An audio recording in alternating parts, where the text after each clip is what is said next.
Assalamualaikum warahmatullahi wabarakatuh. Kembali lagi dengan saya Arifani dengan NIM 2101072050.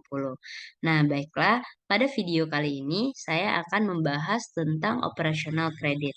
Nah, subbab yang akan kita bahas pada hari ini yang pertama mencakup definisi dari kredit, yang kedua tujuan dari kredit, yang ketiga fungsi dari kredit, serta unsur-unsur dari kredit dan lainnya. Baiklah, materi yang pertama yaitu tentang definisi dari kredit. Menurut Undang-Undang Nomor 7 Tahun 1992 tentang Perbankan, sebagaimana telah diubah dengan Undang-Undang Nomor 10 Tahun 1998, mendefinisikan kredit sebagai penyediaan uang atau tagihan yang dapat dipersamakan dengan itu, berdasarkan persetujuan atau kesepakatan pinjam-meminjam antara bank dengan pihak lain yang mewajibkan pihak peminjam untuk melunasi utangnya setelah jangka waktu tertentu dengan pemberian bunga. Nah, selanjutnya yaitu tujuan dari kredit. Ada beberapa tujuan dari kredit. Yang pertama, yaitu mendapatkan keuntungan dari bunga. Dari mana pihak bank mendapatkan profitnya? Ya tentu saja dari pembayaran bunga atas peminjaman dari nasabahnya. Yang kedua yaitu membantu nasabah dalam memenuhi kebutuhannya. Bank juga ingin membantu nasabah dalam memenuhi kebutuhannya, baik konsumtif maupun produktif. Karena itu mereka menyediakan layanan kredit untuk nasabahnya. Perbankan menyediakan banyak jenis kredit sesuai kebutuhan dan tujuan masyarakatnya. Nah, yang ketiga, memajukan perekonomian Indonesia melalui kredit. Nah, kredit menjadi bentuk kontribusi perbankan bagi perekonomian Indonesia. Secara keseluruhan, makin banyak dana yang disalurkan melalui kredit, perekonomian negara pun makin bertumbuh. Penyaluran kredit usaha kepada pengusaha kecil atau menengah dapat meningkatkan performa bisnis mereka. Pengusaha bisa mengembangkan usahanya sehingga berhasil meraup penghasilan lebih besar. Nah, penghasilan tersebut digunakan untuk membayar pajak sebagai bentuk kontribusi pengusaha atas perekonomian Indonesia. Nah, selanjutnya yaitu mengenai fungsi dari kredit. Ada beberapa fungsi kredit. Yang pertama untuk meningkatkan daya guna uang. Nah, daya guna uang makin bertambah apabila digunakan oleh masyarakat. Karena itu, bank tidak hanya menyediakan layanan simpanan, layanan pinjaman diluncurkan agar uang tetap produktif dan menghasilkan keuntungan bagi bank. Yang kedua yaitu untuk meningkatkan peredaran uang. Kredit ini digunakan untuk mengadakan barang dan jasa suatu bisnis. Jika bisnis telah memiliki produknya, mereka bisa melakukan transaksi perdagangan bersama konsumennya. Alhasil, peredaran uang di suatu wilayah pun bertambah berkat pemanfaatan kredit tersebut. Yang ketiga, memotivasi kemajuan usaha. Rata-rata pengusaha langsung mundur ketika mereka mengetahui jumlah modal bisnis yang dibutuhkan tidak sedikit.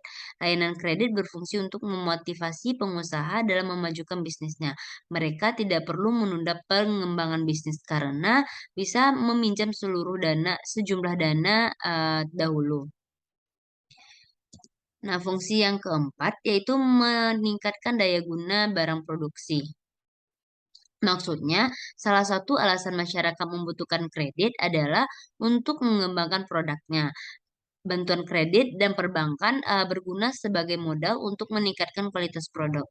Pengusaha bisa menggunakan bahan baku dengan mutu terbaik dengan daya guna barang pun bertambah. Nah, yang kelima yaitu meningkatkan stabilitas ekonomi. Kredit juga digunakan untuk penyaluran barang-barang ekspor sehingga ke pasar luar negeri. Devisa atau hasil ekspor masuk ke dalam penghasilan negara, alhasil stabilitas ekonomi meningkat karena kegiatan ekspor ini. Tidak hanya itu, Indonesia juga makin kompetitif di pasar internasional. Nah, yang terakhir yaitu merevolusi pola pikir masyarakat Indonesia. Kebanyakan masyarakat Indonesia masih berpikir bahwa modal untuk mengembangkan usaha hanya berasal dari kantong sendiri. Padahal, perbankan sudah menghadirkan layanan kredit untuk meningkatkan level usaha. Kehadiran kredit ini perlahan-lahan mengubah pola pikir masyarakat sehingga mereka tidak perlu menunda-nunda untuk memulai usaha. Nah, selanjutnya ada beberapa unsur dari kredit. Yang pertama, adanya badan atau orang yang memiliki uang. Yang kedua, adanya pihak yang membutuhkan. Yang ketiga, adanya kepercayaan dari kreditur terhadap debitur. Yang keempat, adanya janji dan kesanggupan membayar dari debitur kepada kreditur. Nah, yang selanjutnya yaitu adanya perbedaan waktu. Yang keenam, adanya resiko. Yang ketujuh, adanya bunga yang harus dibayar. Nah, selanjutnya yaitu masuk kepada jenis-jenis kredit. Ada beberapa jenis kredit. Yang pertama, kredit investasi. Jenis kredit yang satu ini banyak digunakan oleh perusahaan untuk mengembangkan, memperluas, atau membangun proyek tertentu. Uang akan digunakan dalam upaya memperbagus sebuah usaha sehingga bisa mendapatkan untuk yang lebih banyak. Masa pemakaiannya cukup lama sehingga perusahaan bisa mencoba untuk berkembang terlebih dahulu sebelum membayarnya. Yang kedua, kredit usaha rakyat atau KUR. Jenis kredit yang satu ini merupakan salah satu program dari pemerintah dalam membantu usaha mikro, kecil, menengah, UMKM, dalam mendapatkan pembiayaan atau modal usaha. Melalui peminjaman ini, para penggiat UMKM bisa mendapatkan uang yang dibutuhkan dalam membangun ataupun meningkatkan bisnis mikro, kecil, menengah mereka. Jadi, rakyat tidak perlu bingung lagi mencari peminjaman yang terjamin. Ada beberapa bagian dari KUR ini. Yang pertama KUR mikro, yaitu permodalannya maksimal 25 juta. Yang kedua KUR retail, yaitu maksimalnya 500 juta. Yang kemudian KUR penempatan TKI, yaitu sebesar 25 juta. Kemudian yang terakhir KUR khusus, yaitu mulai dari 25 juta hingga 500 juta. Nah, yang ketiga ada kredit perumahan. Sesuai dengan namanya, kredit ini akan dikeluarkan bagi para peminjam yang ingin membeli properti seperti ruko, rumah, dan lain-lain. Nah, yang keempat yaitu kartu kredit. Nah, ini merupakan salah satu bentuk fasilitas dari perbankan. Untuk bisa mendapatkannya, aplikasi pemohon kartu haruslah disetujui oleh bank. Ada banyak hal yang dipertimbangkan, termasuk penghasilan per bulan. Untuk membayarnya biasanya akan ditagihkan setiap bulan. Nah, selanjutnya yang kelima yaitu kredit kendaraan. Ini digunakan jika seseorang ingin membeli kendaraan atau transportasi. Nah, selanjutnya prinsip pemberian kredit. Ada 6 prinsip. Yang pertama karakter, yaitu yang dimaksud di sini adalah sifat atau watak calon debitur. Hal ini dilakukan untuk meyakinkan bank bahwa sifat calon debitur benar-benar dapat dipercaya. Yang kedua yaitu capacity atau kapasitas. Dalam prinsip ini, bank mencoba melihat kemampuan calon debitur dalam mengembalikan kredit yang dikaitkan dengan kemampuan mereka dalam mengelola bisnis dan mendapatkan laba. Nah, ada beberapa cakupan dalam kapasitas ini. Yang pertama, managerial capacity. Yang kedua, financial capacity. Dan yang ketiga, yaitu technical capacity.